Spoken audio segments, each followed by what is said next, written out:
You know, we're recreational legal. We just don't have an infrastructure yet, so understand.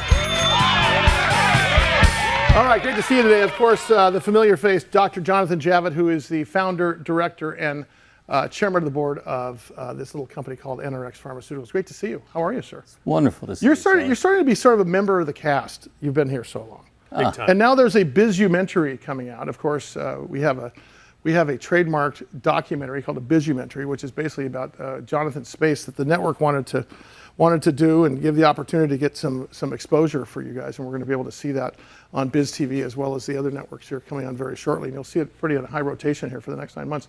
But it's great to see you. And there's lots of stuff to talk about. And then we're going to spend a few segments talking to you. And of course, you have a couple of guests we brought on. Of course, Mike Taylor, our investment banking expert, is going to be with us as well. And of course, coming up later in the program, Dr. David Feifel. And I'll let you explain who he is. But let's talk about ketamine. We've been talking about that ever since we met you. Ketamine being sort of aimed for the standard of care for suicidal ideation and a number of other things. My question for you is, if ketamine is going to be the standard of care, then why the heck hasn't the FDA approved it yet? Or why has anybody brought it up before? Well, you know, it's a great question. And in fact, on next Thursday, the Reagan-Udall Foundation in Washington is hosting an all-day conference on exactly that question with the FDA, with the public stakeholders. But the short answer to the question... Nobody asked nicely. Nobody asked at all. Now, that's not exactly true. Johnson & Johnson did ask and did get approval for a nasal form of ketamine, and that's used in some patients. But most doctors want to be using the intravenous ketamine, and nobody's asked. Real quickly, because you talked about this at the very beginning when we talked to you. Talk to us about the difference between the nasal, the oral, and the intravenous, as far as efficacy and safety and so on and so forth. So as far as oral ketamine goes, nobody knows. It's the Wild West, and the Drug Enforcement Administration has shut down the guy who was mailing homemade oral ketamine around the country and telling patients to use it. Probably a good idea that he said. Probably a good idea. Probably drugs that are used in the United States should be proven to be safe and effective for their intended use and not to be abusable. So nasal ketamine and intravenous ketamine achieve similar things. They get ketamine into the bloodstream. Now, if you do it with a needle in an IV bag, you know exactly how much ketamine is going into the bloodstream, and you can achieve a steady state dose.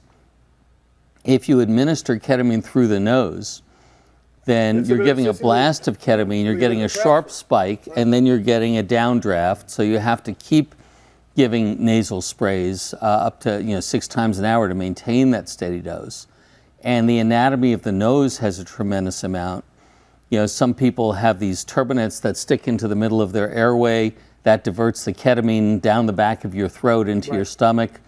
So the pharmacology of nasal ketamine is much less regularized than the pharmacology of intravenous ketamine. You talk about multiple doses in nasal ketamine. It brings up the question about how many doses at all. So when we talk about intravenous ketamine and as a treatment, is this something that would happen once a week? Is it once a month? Is it as needed? Well, it's a great question. We know that the pharmacologic effect of ketamine wears off between 3 and 5 days.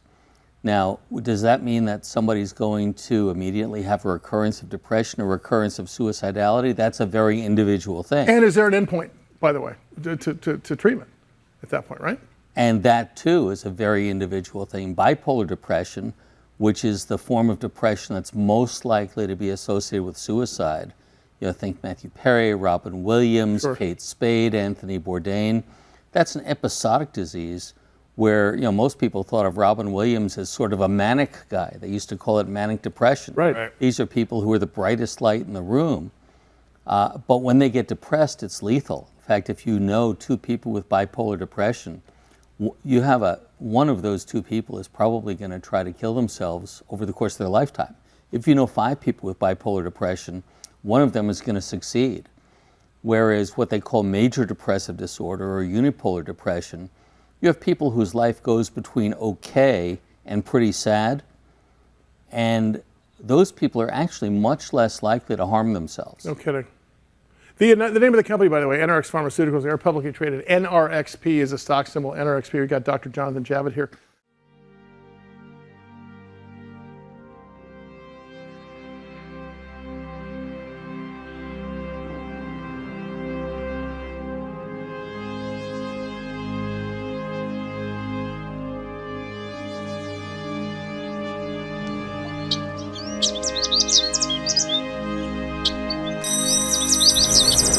It's time to wake up. It's an average morning in America. 333 million people waking up to start their day. A day much like any other across the globe. At the time of this recording, by the end of the day, an average of 10,000 new Americans will have been born. About 12,000 Americans will get married, and around 58 million of them will fight some battle with mental illness. The number that's concerning, by the time the sun goes down, 132 of them will lose that fight. There's so many variables as to what causes depression, but such a giant number of people suffer from depression. And that's, by the way, how you assess someone for suicidality, because depressed people, lots of people get depressed, will have suicidal thoughts, and they're far from rare. And join us as we take a look at a mounting crisis from the history. You guys, just under 50,000 Americans died by suicide last year. That is thought to be the highest rate since the dawn of World War II. The U.S. Surgeon General calls it the defining public health crisis of our time. In 2021, more than 12 million American adults thought about suicide. 1.7 million attempted it. To the experts. What about this disease, bipolar depression, that can take an incredibly productive, engaged, intelligent, brightest light in the room kind of person and kill him within 2 weeks? I used to tell, colleagues that I feel like we're being sent out every day to fight Godzilla with a pea shooter. I think we need to think of suicidal ideation as a risk factor for suicide and really focus on treating suicidal ideation. To the unlikely hero on the FDA's horizon. Ketamine's not a new drug. It's been around for 70 years. But the problem is, for 70 years, it's been labeled as an anesthetic. It's never had any label from the FDA for anything related to treating depression or suicidality. It is difficult when you're in that space to even fathom that there's someone there that can help you or has been through that before. And so you're having to unlearn years of training and years of, pressure to not show weakness, to then turn around and say, look, I'm having a problem. That's what I mean when I say we don't, as a culture, people don't teach us how to ask for help and then receive help. Each number, not just a statistic, but a story left unfinished. A conversation cut short. In the hustle and bustle of our daily lives, amidst the milestones and the mishaps, countless Americans are fighting an internal war. It's a battle that unfolds in silence. Its impact, profound, touching more lives than we might have ever realized. But much like a biological disease, mental illness takes many forms. And also, like many diseases, some are more lethal than others. What are we doing to confront these demons? Is it enough? And crucially, what more can we do to win the nation's fight against the growing plague of suicide?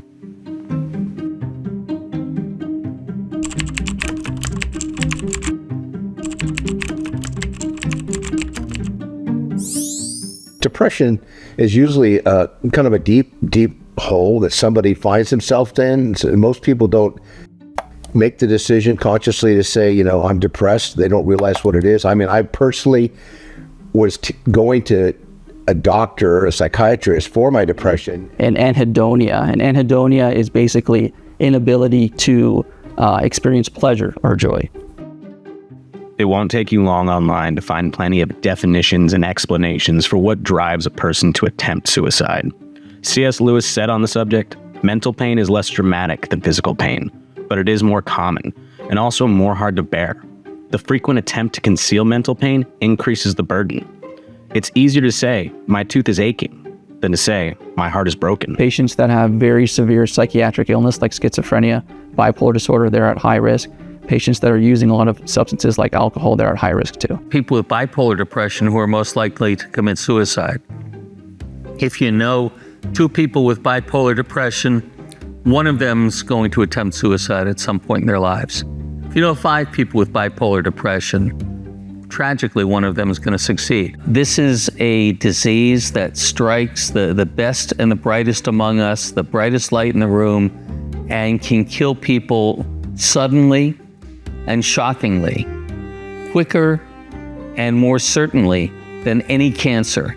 MayoClinic.org states, bipolar disorder, formerly called manic depression, is a mental health condition that causes extreme mood swings that include emotional highs, mania or hypomania, and lows, also known as depression. When you become depressed, you may feel sad or hopeless and lose interest or pleasure in most activities.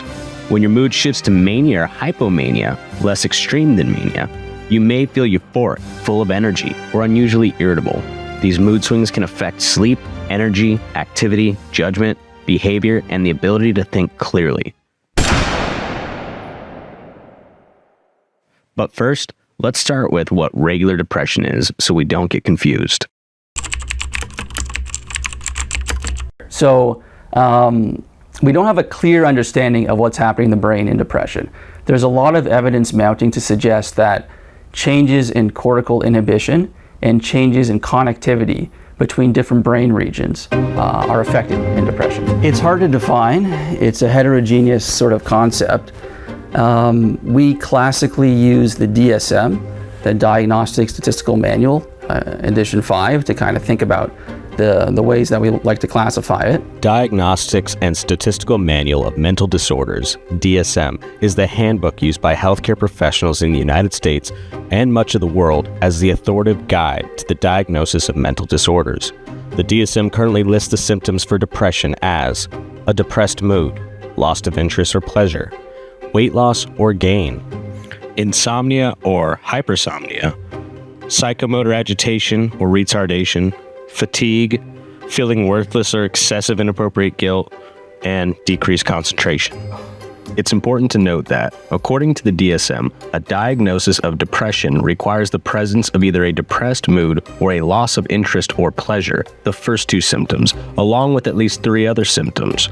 Dr. Wiseman emphasizes the critical role these primary symptoms play in accurately diagnosing depression. When someone has 5 of 8 symptoms within that diagnosed definition of depression, then they, by definition, have depression.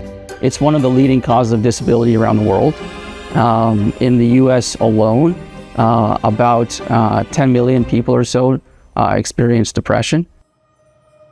Of these people experiencing depression, those with bipolar are at the greatest risk of death. However, due to the way the disease manifests, many people go years without a proper diagnosis. Most manic episodes precede depression, not the other way around, meaning it'll usually first be the mania. So they go from a place of never having a depressive episode or anything that would be considered like really a pathological mood episode that lasting to the first abnormality being mania, and then they go into a depression. That is the more classic pattern, mania and depression. Now, as time goes on, there's more just the depression on its own. Being in a depressed state is an inherently human condition on its own and can lead to dark places for those not just with bipolar disease either. Or actually, I went to boot camp December 29th, 2009, and by October, we were heading to Iraq. And then I got injured in Iraq, ended up losing a lung. All of a sudden, everything went crashing down. I didn't have my health anymore, didn't have, the accolades anymore, and then to come back to the stateside, and I felt like I didn't have a purpose anymore.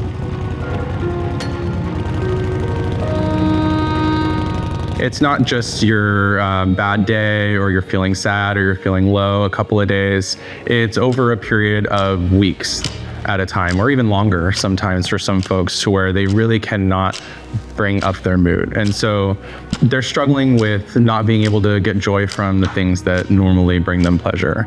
They're feeling hopeless for their future. They're feeling worthless. They're struggling with feeling guilty. When I lost interest in doing things like riding my motorcycle, I lost interest in, having relationships with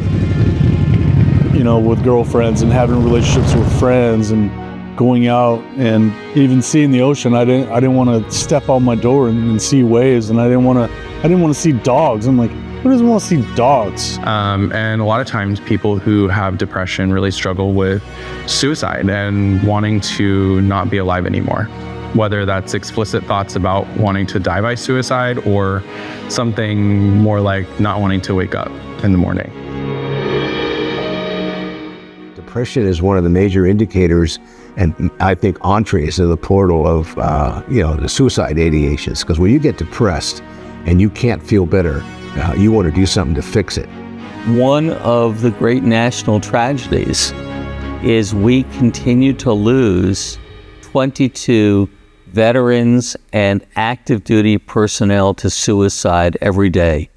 We've lost more troops and veterans to suicide than we've lost to combat in all the wars fought in the history of the United States.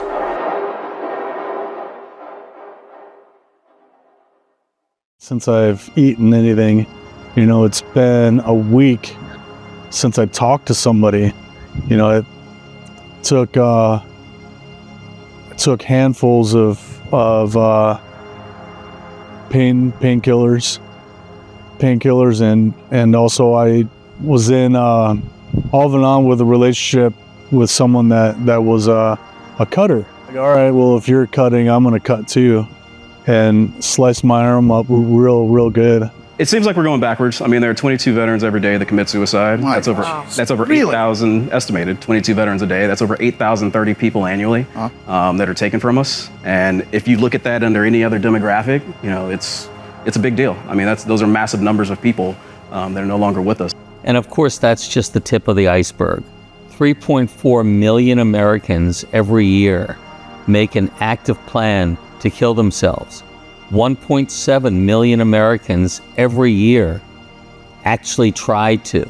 And they say 50,000 people a year die of suicide in the United States. We know that's the tip of the iceberg. We know that the majority of people who die by suicide, it's unreported. I had a week of blackouts, and then that was the day that I woke up my last day and everything was a mess. And that was the day that I was in a guy's office, and we talked about this before, and I was prepared to jump out the window. I was on the windowsill, I was ready to go. And it was my mother's voice who said, suicide is selfish.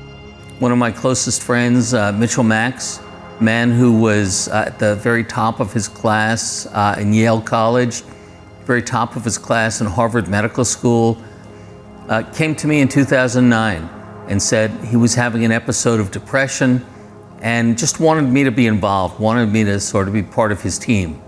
I said, well, okay, Mitchell, you and I both know that this is nothing to trifle with. This is a disease that can be lethal. What are you going to do about it?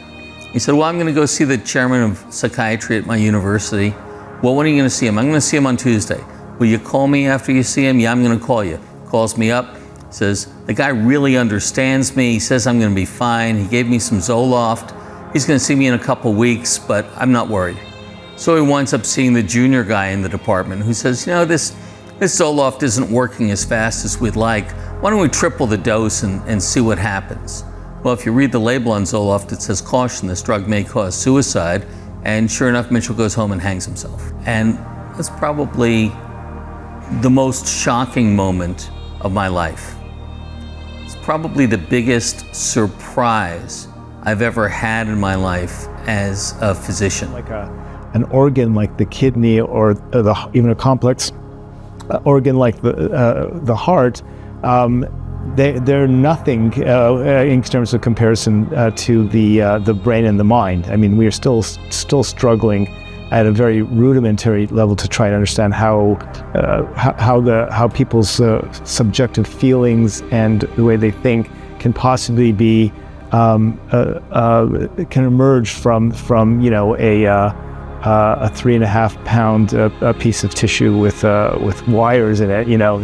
It's just mind-boggling. But nevertheless, the worst side effect from mental illness is the total loss of one's natural instinct for self-preservation, our very will to live.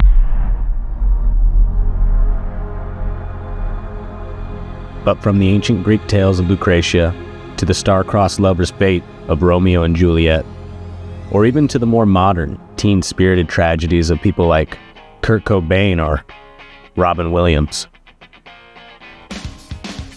mental illness and suicidal ideation are nothing new to the human condition. Oh, you mean like croquet? Croquet!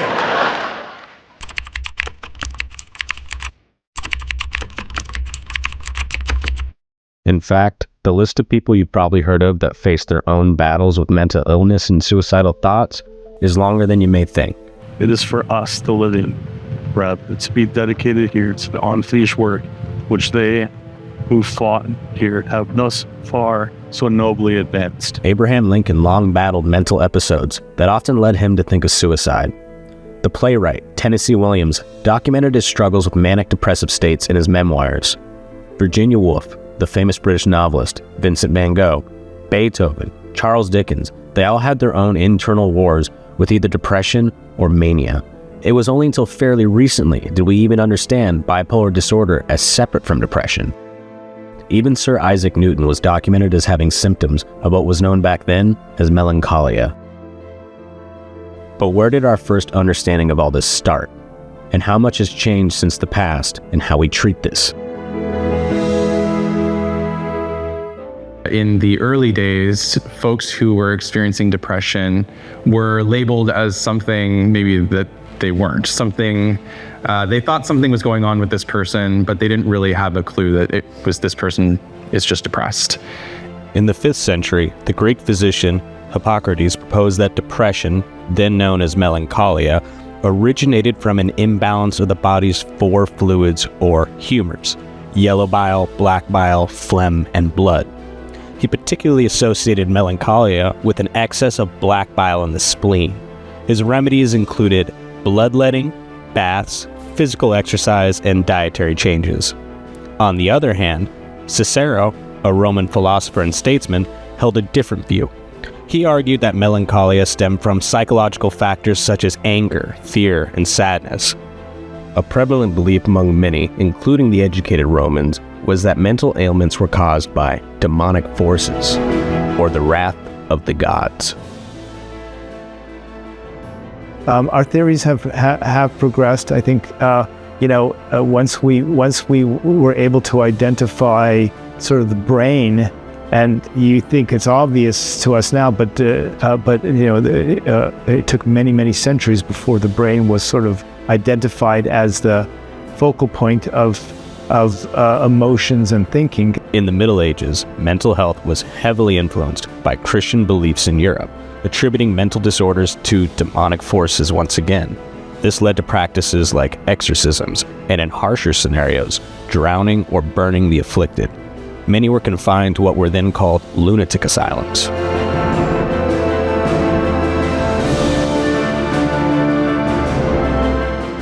And to alarmingly recent history, folks were institutionalized against their will for sometimes their whole life.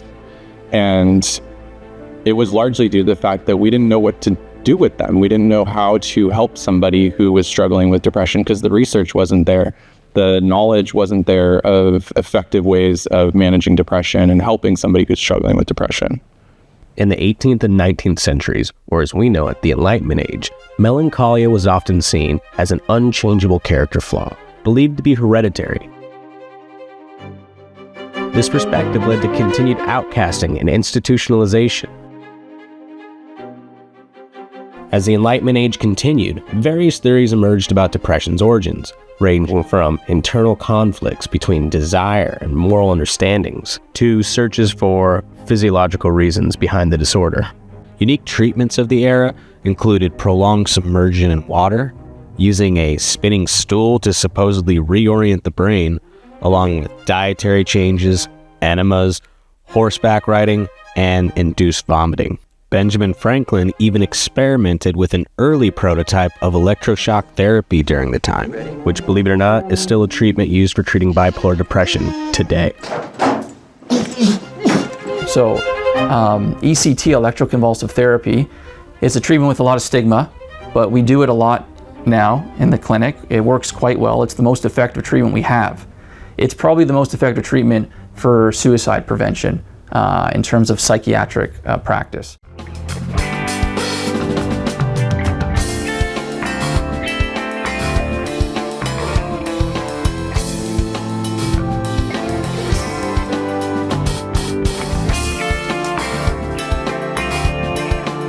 Probably identify the first era of modern psychiatry at probably around the turn of the 20th century, the early 1900s, with Sigmund Freud coming up with the ideas of different pressures and different psychological structures within the mind.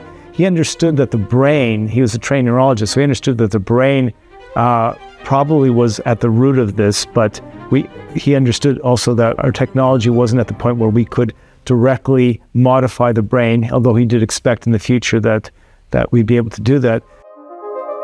While talk therapy, also known as psychotherapy, has its roots in ancient times, its modern form was pioneered by Sigmund Freud.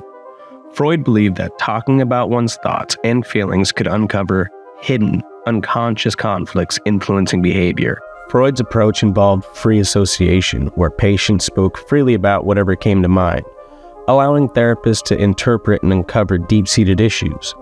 This marked a significant shift from physical treatments of mental illness common at the time. In the interim, he came up with a sort of a theory and a corresponding treatment to alleviate things like depression and neuroticism by talking to people and changing their brains in a way that way, because he also understood that every time anybody experiences anything, including every time we interact with somebody, it changes our brain. In the early 20th century, Carl Jung, a Swiss psychiatrist and former student of Freud, expanded on these ideas, integrating concepts of collective unconscious and archetypes. Around the same time, American psychologist Carl Rogers developed client-centered therapy, emphasizing empathy and unconditional positive regard. These pioneers laid the foundation for various therapeutic approaches we use today, from cognitive behavioral therapy to mindfulness-based therapies, demonstrating the enduring power of talk as a tool for healing and self-discovery. And we really didn't have a very good understanding of what it was, and so someone was just labeled as hysterical, and they were placed in some kind of institution or placed on some kind of heavy-duty meds, or they were given electroconvulsive therapy, and those things didn't help them because that's not what they needed. They needed somebody to really understand what they were going through and more advanced ways of helping them. And while Freud and Jung were pioneering therapy through the power of conversation, medicinal breakthroughs were on the horizon, offering new and innovative options for treatment. Is this the way you feel in the morning? Still tired after a good night's sleep? Too dragged out and nervous to face the day? Pain mounts up. You feel dull, depressed. Tension puts nerves on edge. The pharmacological journey began in the 1950s, a pivotal decade for psychopharmacology, which is a fancy way of saying medicine for the mind. In 1952, a major breakthrough occurred with the discovery of chlorpromazine, marketed as Thorazine. Originally developed as an anesthetic, it was found to have powerful effects on psychotic symptoms, leading to its widespread use in treating schizophrenia and other severe mental disorders. This marked the beginning of the antipsychotic era.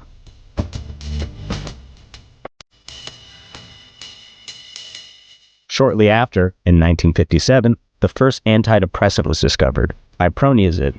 Initially developed to treat tuberculosis, was found to elevate mood and alleviate depression. This led to the development of the monoamine oxidase inhibitors, MAOIs, and later tricyclic antidepressants like imipramine, which became a cornerstone in treating depression. The 1960s saw the advent of benzodiazepines, with diazepam, commonly known as Valium, becoming a popular treatment for anxiety and insomnia due to its calming effects.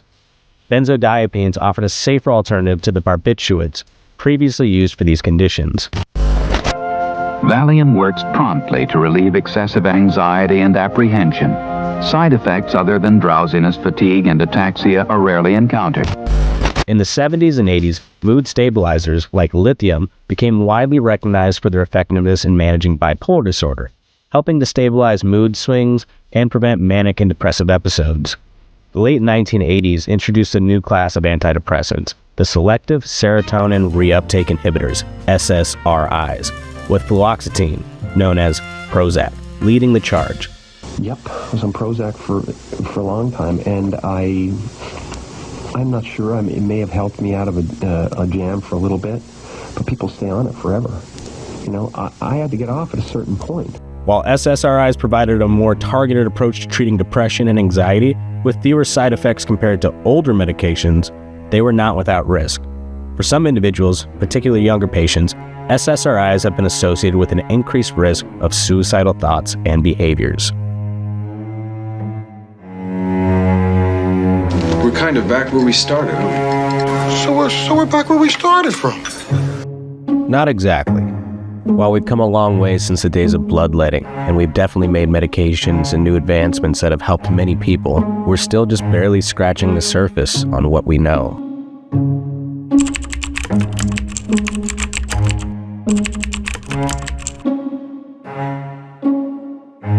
Today, psychiatric drugs continue to evolve, with ongoing research into novel treatments like psychedelics such as psilocybin and MDMA, showing promise in clinical trials for various mental health conditions. And also, ketamine for rapid relief of severe depression. Well, let's talk about ketamine. Ketamine is an anesthetic. It was actually developed by the US Army in the Korean War as a battlefield anesthetic that would induce rapid relief from pain without causing respiratory suppression, without creating a risk that somebody would stop breathing and need a tube put down their throat, because a combat medic in a battlefield is not really in a position to intubate somebody. That's the origin of ketamine. And it's been used as an anesthetic for 70 years. Veterinarians love it. My dogs get ketamine when they get their teeth cleaned. Well, it turns out that ketamine also has both a euphoric effect, and it's become a party drug, but it also has a very potent antidepressant effect. The way that was discovered was a scientist named Rob Berman at Yale was giving ketamine to patients because it was already known to be an NMDA antagonist. So the NMDA receptor is a specific kind of receptor in the brain. It's activated by a activating compound in the brain called glutamate. And so it's excitatory. When glutamate kind of binds with NMDA, it leads to activation of specific neurons and brain cells. And so this is important when we talk about the action of ketamine and S-ketamine and all the other forms of ketamine, because we think a primary mode of action is by blocking that receptor. To this day, we know that all of these drugs that are on the market for depression, they call them SSRIs, SNRIs, they all raise serotonin levels in the brain one way or another, but nobody knows exactly how serotonin works at a biological level. Well, we do know how the NMDA channel and NMDA antagonist drugs work at a biological level. So by blocking the NMDA receptor, it's a key piece of the mechanism of action of ketamine and ketamine analogs. And we know that ketamine is historically a dissociative anesthetic. That's what it was originally intended to be used for. And only recently has it been studied specifically in depression, because doctors basically found that patients undergoing anesthesia were improving in terms of their depression. So ketamine has been a game changer for treating depression. The truth is, with further exploration after the initial, recognition of ketamine's tremendous benefit, we see now that it also helps the depression that people with bipolar disorder suffer from so frequently. And what's interesting is that in general, there's a kind of a concept that the stronger something has the ability to improve depression in somebody who, for example, with major depression, who doesn't have that proclivity towards mania, that same treatment becomes an increased risk when given to somebody with bipolar disorder, because an antidepressant in somebody who has the capacity to have moods that go abnormal in both directions could destabilize them, and we don't see that. We see it probably less than, certainly not more than, the standard antidepressants that we've known have that propensity to destabilize somebody whose depression is of the bipolar disorder type of depression. Psychologically, there's a lot of questions of whether being dissociated, seeing yourself from the outside, thinking about your thoughts from the outside could be something that's useful to treat depression and maybe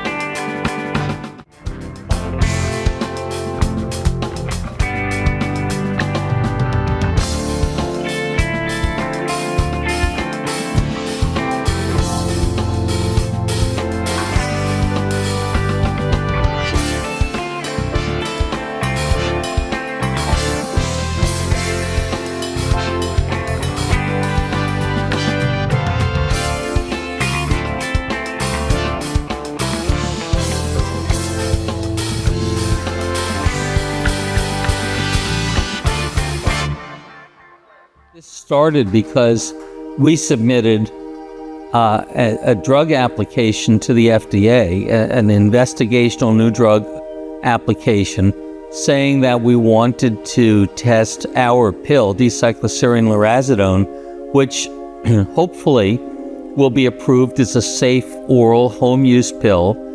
D-cycloserine is a different NMDA antagonist from ketamine. Think of ketamine as putting a cork in that pipe in the brain, whereas D-cycloserine is more like turning a faucet. So we went to FDA with that program, and they said, yes, but you're using ketamine to stabilize some of the most suicidal patients before you put them on your pill. We think you need an investigational new drug application for ketamine.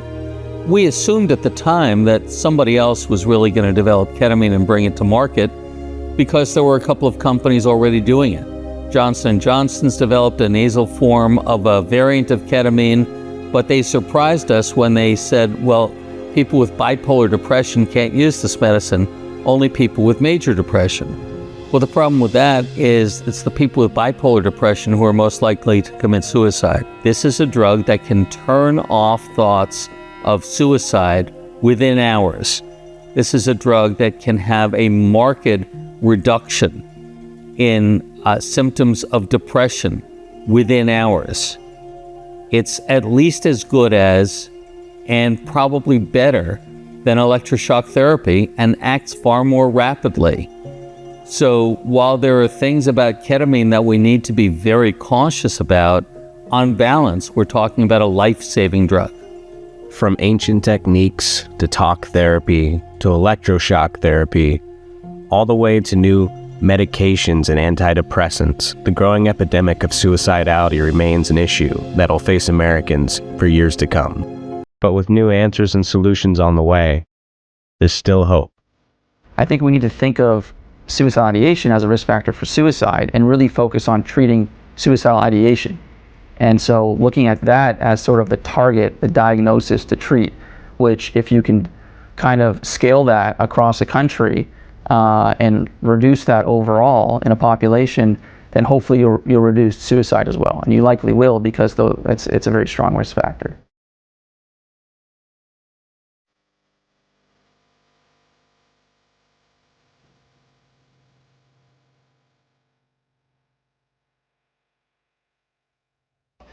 Six years later, it was replicated, and I said, I'm still skeptical, but I'm so desperate. What if it's half as good as these studies? So I went to UCSD, the powers that be, and said, I want to give my patients with depression ketamine. When you talk about desperation, are you desperate because you're losing patients to suicide, or you're seeing veteran numbers? You're seeing the same numbers we're seeing, or is it something different? Look, you do lose people. But even when you don't lose people, you lose people. Sure. Because when somebody lives with depression, they may be alive, but they're not really sometimes. You know, right? It's gone. You know, they're really not. His name is Dr. David Feifel. He is the professor emeritus of psychiatry at University of California, San Diego. So the question is, clinic-wise, and it kind of goes into a two-part question for the two of you, and then of course there's investor will and investor accreditation when you talk about investors being interested in this, which is why I've got you all three here. Is this a nationwide type thing? Do you put these in every city? Do you make it a destination point for, as they have some cancer treatment centers across the country, or do you make this with every area of dominant influence in the United States, in which there's 16 of them, to where you don't have to go far to get? What's the ultimate goal for you? I think the ultimate goal, yes, is everyone having access, and everyone being able to, without too much inconvenience, being able to go and get this remarkable treatment. Mike, you and I have worked on a ton of deals together, because everybody knows in my other life, I'm an investment banker and run a venture fund and a couple of other hedge funds. And you and I, when we first talked about this as something to take a look at, neither of us were, other than, looking at this company as a publicly traded company that had a long way to go, got emotionally involved in this thing. And suddenly we see this political will with investors that you talk to as you represent billions of dollars of family office money. What's been the tipping point when you're talking to people, and for you specifically, when we're talking about Hope Therapeutics, which I'll let Jonathan explain in just 1 second, but talk about that part of it. Yeah, I think what we've started to see is that from a business standpoint, obviously, unfortunately, there's a very large market. And the ketamine clinics, I think, what we're trying to do with Hope Therapeutics is to really build out a viable place that's medically backed for people to go who are struggling, suicidal ideations or feelings of. And it doesn't exist now. It doesn't exist. And there's not a, not to mention there's not too many clinics are confused with med spas that do ketamine on Monday and vitamin B on Tuesday. And that's a typical week for Mike, except for the ketamine. Well, that massage on Wednesday. It's donuts on Monday. Okay, there you go. Yeah. But I mean, the point is, if you take this nationwide under the banner of Hope Therapeutics, which we've talked about before, talk about what that looks like. So, our objective is to think of DaVita. If you're a patient who needs dialysis, you know that you can walk into any DaVita clinic anywhere in the United States and get reliable care according to protocols that everybody understands with a quality that everybody understands. And right now, ketamine clinics are the Wild West. You've got some highly credible clinics that are led by psychiatrists, where not only are they treating people with the drug, but they've got a whole therapeutic environment built around it so that they know that these people who have real risk of self-harm are safe.